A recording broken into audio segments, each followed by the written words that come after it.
السلام علیکم ورحمۃ اللہ وبرکاتہ۔ آج کافی روز کے بعد آپ کو آپ کا favourite episode Friday comment box Friday کو ہی دیکھنے کو مل رہا ہے۔ سب سے پہلے تو آپ سے درخواست ہے، کیونکہ آج جمعہ کا دن ہے، تو آپ لوگ سورہ کہف کی تلاوت ضرور کریں اور نبی کریم صلی اللہ علیہ وسلم پر جتنا زیادہ آپ سے ہو سکے اتنا زیادہ درود شریف پڑھیں، کثرت سے استغفار کریں اور بندہ ناچیز کو اپنی دعاؤں میں یاد ضرور رکھیں۔ اس تمہیدی بات کے بعد شروع کرتے ہیں آپ کے پیارے پیارے سوالوں کے جوابات کا سلسلہ۔ پہلا سوال ہے محترمہ آر خان کا۔ انہوں نے سوال یہ کیا ہے کہ کسی نے مجھ سے ایک بار یہ پوچھا تھا کہ عادت کے دن کسی مہینے بڑھے، مثلا 7 سے 9 ہوئے، پھر اچانک کسی مہینے 5 ہی رہے، تو ایسے میں وہ بطور عادت اپنے کتنے دن متعین سمجھے۔ پھر یہ بھی پوچھنا تھا کہ میں اگر اپنے پچھلے مہینے کے عادت کے دن بھول گئی ہوں تو کیا حکم ہوگا اب؟ مجھے اس کا جواب نہیں پتا تھا، اگر آپ بتا دیں تو بہتر ہوگا۔ تو پہلے میں دوسرے سوال کا جواب دے دیتا ہوں کہ اگر بھول گئے ہیں تو اس کو بھول جائیں، کیونکہ بھولنے کے بعد پھر کچھ بھی نہیں ہے۔ اب نیکسٹ منتھ میں آپ جو دیکھیں، جو دن ہوں، جو 10 سے جو کم جتنے بھی ہیں، 5 ہیں، 6 ہیں، 7 ہیں، 8 ہیں، 9 ہیں، وہ سارے کے سارے وہی دن یعنی حیض کے دن شمار ہوں گے۔ اس کے بعد پہلے سوال کا جواب، ان کا سوال یہ ہے کہ اگر عادت کے دن بدلتے رہتے ہیں، گھٹتے اور بڑھتے رہتے ہیں، کبھی 7 سے 9 ہو گئے، 9 سے 6 ہو گئے، اس طرح ہوتے رہتے ہیں، تو کیا اعتبار ہوگا اور عادت کے دن کون سے شمار ہوں گے؟ تو اس بارے میں یاد رکھیں، جہاں تک میں سمجھتا ہوں کہ دن ہر منتھ فکس نہیں رہتے ہیں۔ ہر منتھ یعنی ایسا نہیں ہے کہ کنٹینیو ہمیشہ پوری لائف ایک ہی دن مطلب فکس رہیں گے، 7 ہیں تو 7 ہی رہیں گے، ایسا نہیں ہے، وہ اوپر نیچے ہوتا رہتا ہے، لیکن اس میں اعتبار اکثر کا ہوتا ہے۔ تو جتنے اکثر منتھ میں جتنے دن رہتے ہیں فکس، تو وہی دن اس کی عادت کے دن شمار ہوں گے۔ لیکن جس بھی منتھ میں جتنے دن ہوں اتنے دن، اگر وہ 10 دن سے کم ہے تو سارا کا سارا وہ حیض ہی شمار ہوگا۔ لیکن اگر 10 دن سے بڑھ جاتا ہے تو پھر ہم یہ دیکھیں گے 10 سے پلس ہے وہ تو سارا استحاضہ ہے ہی، لیکن 10 کے اندر بھی جو عادت سے زیادہ ہے وہ بھی استحاضہ ہوتا ہے۔ اس بارے میں تفصیلی کلپ میں اپلوڈ کرا چکا ہوں، لیکن اس میں اب یہ سوال آ سکتا ہے کہ عادت کے دن کتنے شمار ہوں گے؟ تو جتنے دن جو اکثر ہے منتھ میں، مطلب جو منتھلی اس کا سائیکل ہے، اس میں جو اکثر عادت رہتی ہے، اگر 7 دن کی رہتی ہے تو 7 دن، 9 دن کی رہتی ہے تو 9 دن، وہ اس کی عادت شمار ہوگی، اور اس کے بعد سارا کا سارا جو عادت کے بعد ہے اور پلس وہ 10 ڈیز کے بھی جو بعد ہے، وہ سارا کا سارا استحاضہ ہوگا۔ امید ہے یہ مسئلہ آپ کو سمجھ آ گیا ہوگا۔ اس کے بعد محترمہ ریشما رؤف، انہوں نے سوال یہ کیا ہے، سر اتنے سونے کی پرزینٹ پیسے کتنے بنیں گے؟ ایگزیکٹ نہیں تو اندازن بتا دیں۔ ایک مسئلہ بتایا تھا ایک کلپ میں، انہوں نے سوال یہ کیا ہے، وہ مسئلہ یہ تھا کہ اگر کوئی شخص مرد اور مینسس کے دنوں میں جو ہے صحبت کر لیتے ہیں، جماع کر لیتے ہیں، ہم بستری کر لیتے ہیں، تو ان کو جو ہے اللہ کے نبی صلی اللہ علیہ وسلم نے جو ہے اس سے ناراضگی کا اظہار فرمایا، اور ان کو بطور جرمانے کے کچھ مقدار جو میں نے بیان کی تھی کہ اتنی مقدار صدقہ کرنا، اگر وسعت ہو تو 1 ورنہ آدھا، اتنا کر دیں۔ اس کی آج کی ڈیٹ کے اعتبار سے سونے کی جو مقدار ہے وہ بیان کر دی تھی، اتنا سونا ہوتا ہے۔ اس پر سوال یہ ہے کہ اس کی ریٹ کیا ہوگی؟ اگر ایگزیکٹ آپ نہیں بتا سکتے تو اندازن بتا دیں۔ تو اس کی ایگزیکٹ ڈیٹ تو میں ظاہر نہیں بتا سکتا، اندازن بھی اگر آپ کو بتاؤں تو میں صحیح نہیں بتا سکتا۔ اس بارے میں آپ کی جو ہیلپ کر سکتا ہے وہ ہے سنار کو سونے کی ریٹ پتہ ہوتی ہے، آپ اس کو فون کریں، سونے کے آج کل ریٹ کیا چل رہا ہے، تو وہ آپ کو تولے کا ریٹ بتائے گا، اور آپ کو جو ہم نے گرام بتایا ہے اس گرام سے تولے کو جو ہے ملٹیپلائی کر لیں ریٹ سے، ریٹ نکال کر وزن، یعنی اس تولے کو، یعنی اگر وہ آپ کے یہاں 10 گرام کا تولہ جو ہے کاؤنٹ کرتے ہیں وہ لوگ، تو 10 گرام کے اعتبار سے، اور اگر 12.25 کا بتاتے ہیں تولہ ایک، تو 12.25 گرام سے پہلے 1 تولے کی ریٹ اس میں کنورٹ کریں، 12.25 یا 10 گرام میں، پھر اس سے آپ اس کو ملٹیپلائی کر لیں جو گرام ہم نے آپ کو وزن بتایا، تو ریٹ آپ کا نکل آئے گا۔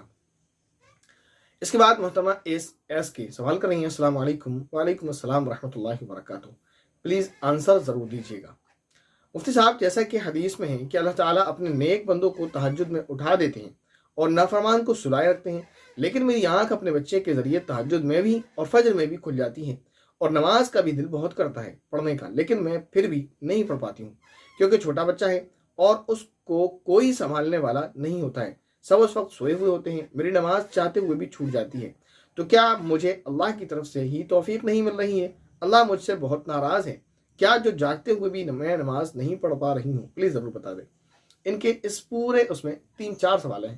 پہلا سوال کہ ایک حدیث سے ریلیٹڈ انہوں نے سوال کیا کہ اللہ جس سے راضی ہوتا ہے اس کو تہجد میں اٹھاتا ہے، اور جس کو نہیں اٹھاتا اس سے ناراض ہوتا ہے، ایک سوال۔ دوسرا سوال یہ کہ اگر میں جاگتے ہوئے بھی تہجد نہیں پڑھ پا رہی ہوں تو کیا اللہ مجھ سے ناراض ہے؟ تیسرا سوال میرے ذہن میں آیا کہ شاید فجر سے ریلیٹڈ بھی ان کا سوال ہے کہ جاگتے ہوئے بھی فجر کی نماز نہیں پڑھ پا رہی ہوں تو کیا اللہ مجھ سے ناراض ہے؟ تو یہ 3 سوال میرے سمجھ آئے۔ پہلی بات تو یہ کہ جو انہوں نے حدیث بیان کی، میرے علم میں ایسی کوئی حدیث نہیں ہے، آپ نے جس سے سنی ہے یا جہاں پڑھی ہے تو ان کا آپ حوالہ دے دیں، پھر دیکھتے ہیں۔ ایسی کوئی حدیث میرے علم میں نہیں ہے کہ اللہ جس سے راضی ہوتے ہیں اس کو تہجد میں اٹھاتے ہیں، اور جو تہجد میں نہیں اٹھتا اللہ اس سے ناراض ہوتے ہیں۔ میری علم میں ایسی کوئی حدیث نہیں۔ دوسری بات یہ، انہوں نے کہا کہ اگر جاگتے ہوئے بھی تہجد نہیں پڑھی جاتی ہے تو کیا اللہ مجھ سے ناراض ہے؟ تو اس کا جواب یہ، تہجد کی نماز پڑھنا فرض واجب نہیں ہے، اگر کوئی نہیں پڑھتا ہے جان بوجھ کر بھی تو کوئی گناہ اس پر نہیں ہے۔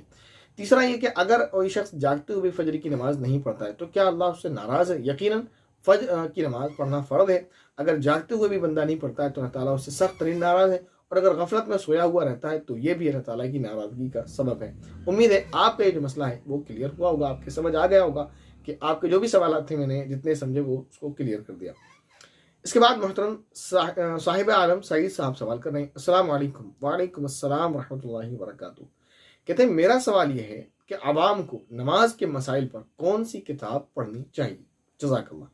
عوام کو دیکھیں، عوام کے لیے نماز کے مسائل پر بہت ساری کتابیں لکھی گئی ہیں، لیکن میں یہ کہوں گا اسٹارٹنگ میں اگر کوئی چاہتا ہے نماز سیکھے اور اس کے لیے نماز سیکھنا آسان ہو تو میں سمجھتا ہوں وہ تعلیم الاسلام پڑھ لے۔ وہ کتاب کئی جو ہے زبانوں میں ہے، ہندی میں بھی ہے، انگلش میں بھی ہے، غالباً بنگالی اور گجراتی میں بھی ہے، کئی زبانیں ہیں اس کی۔ تو جس زبان میں آپ پڑھ سکتے ہیں، اردو میں پڑھ سکتے ہیں تو اردو میں لے لیں، ہندی میں، انگلش میں، تو ان زبانوں میں یہ موجود ہے، تقریباً 8 زبانوں میں یہ موجود ہے۔ تو جو زبان آپ کی ہے یا جو آپ کو آسان لگے اس زبان میں اس کتاب کو آپ خرید سکتے ہیں اور پڑھ سکتے ہیں۔ انشاءاللہ اس میں نماز کا طریقہ، نماز کے مسائل ڈیٹیل میں، کتنے فرائض ہیں، کتنی سنتیں ہیں، کیا کیا چیزیں مکروہ ہیں، کیا کیا چیزیں واجب ہیں، سجدہ سہو کب واجب ہوتا ہے، کب نماز مکروہ ہو جاتی ہے، کب نماز سرے سے ہی ختم ہو جاتی ہے، باقی کے مسائل کیا ہیں، وہ ساری تفصیلات آپ کو انشاءاللہ اس چھوٹی سی کتاب میں مل جائیں گی، اور ایزی بھی بہت ہے۔ اور اس کے لیے میں آپ کو یہ کہہ سکتا ہوں، آپ کے لیے اتنا کر سکتا ہوں، اگر آپ اس کتاب کو پڑھیں گے اور آپ کو اس کتاب کے پڑھنے کے بعد کوئی چیز سمجھ نہیں آتی، ویسے تو امید ہے سمجھ آئے گا، بہت ایزی ہے، لیکن اگر سمجھ نہیں آتا ہے تو ہمارا نمبر واٹس ایپ جو آپ کو ڈسکرپشن میں دیا ہوا ہے، آپ اس بک کا اسکرین شاٹ لیں اور جو سوال آپ کے ذہن میں وہ آپ ہمیں وہاں میسج کر سکتے ہیں، اور اس کا جو ہے آپ کو آنسر انشاءاللہ دے دیا جائے گا۔ جو بات آپ کو نہیں سمجھ آ رہی وہ آپ کو سمجھا دی جائے گی۔ اس کے بعد محترم فیض انصاری سوال کر رہے ہیں، السلام علیکم۔ وعلیکم السلام ورحمۃ اللہ وبرکاتہ۔ حیض کی حالت میں اردو سیرت وغیرہ کی کتابیں پڑھنا کیسا ہے؟ تو اس کا جواب یہ ہے کہ قرآن کریم پڑھنا منع ہے اور چھونا منع ہے حیض کی حالت میں۔ اس کے علاوہ ذکر و اذکار کرنا، درود شریف پڑھنا، اسی طرح قرآن کریم کی وہ آیات جن میں دعا کے معنی ہیں یا اللہ کی حمد و ثنا ہے، تو ان آیات کو بطور دعا یا بطور وظیفے کے پڑھا جا سکتا ہے، جیسے سورہ فلق ہے، سورہ ناس ہے، ان میں دعا ہے، سورہ اخلاص اس میں اللہ کی حمد ہے، سورہ فاتحہ اس میں اللہ کی حمد بھی ہے، دعا بھی ہے، آیت الکرسی اس میں اللہ کی حمد ہے۔